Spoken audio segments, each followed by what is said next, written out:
રંગીન રહેવું એટલા માટે રંગીન રહેવાનું કહું છું કે ચહેરા ઉપર કરતલીઓ ભલે જાજી હોય, વાળ થોડાક ધોળાન ભલે ઓછા હોય, સ્વભાવમાં અને મિજાજમાં તમે રંગીન હશો ને તો લોકો ગોળ સમજીને તમારી આસપાસ આવતા રહેશે, મધ સમજીને તમારી આસપાસ આવતા રહેશે.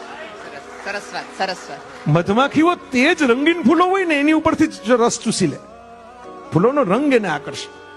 તમારી અંદર મધની મીઠાશ હશે, તમારા સ્વભાવમાં રંગ હશે તો આપોઆપ બાકીના લોકોને તમે ગમતા રહેશો. અને સ્વભાવમાં રંગ ઉમેરવાનો એટલે તમે એવું નથી કહેતો કે કાલ સવારે ઉઠીને તમે કોઈક મેકઅપ વાળા ટેટુ વાળા પાસે જઈને 4-5 રંગના થપેડા મરાય આવો. સ્વભાવમાં રંગ ઉમેરવાની એક જ નુસ્ખો છે નેહલબેન, હસતા રહેવું. સવાલ જ નથી. ગમે એ પરિસ્થિતિ મસ્તીમાં રહેવું, જલસામાં રહેવું, હસતા રહેવું. કંઈક આપણું ખરાબ થાય તો થઈ ગયું એ થઈ ગયું. હવે રોવાથી કઈ પાછું બદલાવાનું તો નથી.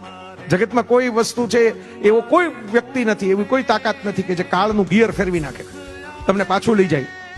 તમને 1 સેકન્ડ પણ પાછી જીવવા મળવાની નથી. તો થઈ ગયું એ થઈ ગયું. અને હવે જે આવવાનું છે એનો અત્યારથી વિચાર કરીને કઈ ફાયદો છે નહીં. એ થશે ત્યારે થશે.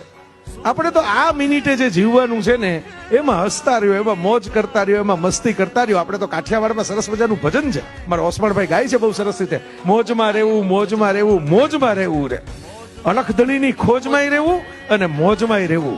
જેટલા મોજમાં રહેશો ને એટલા દુનિયાને નડશો ઓછા. બસ આ બહુ મોટી સેવા છે.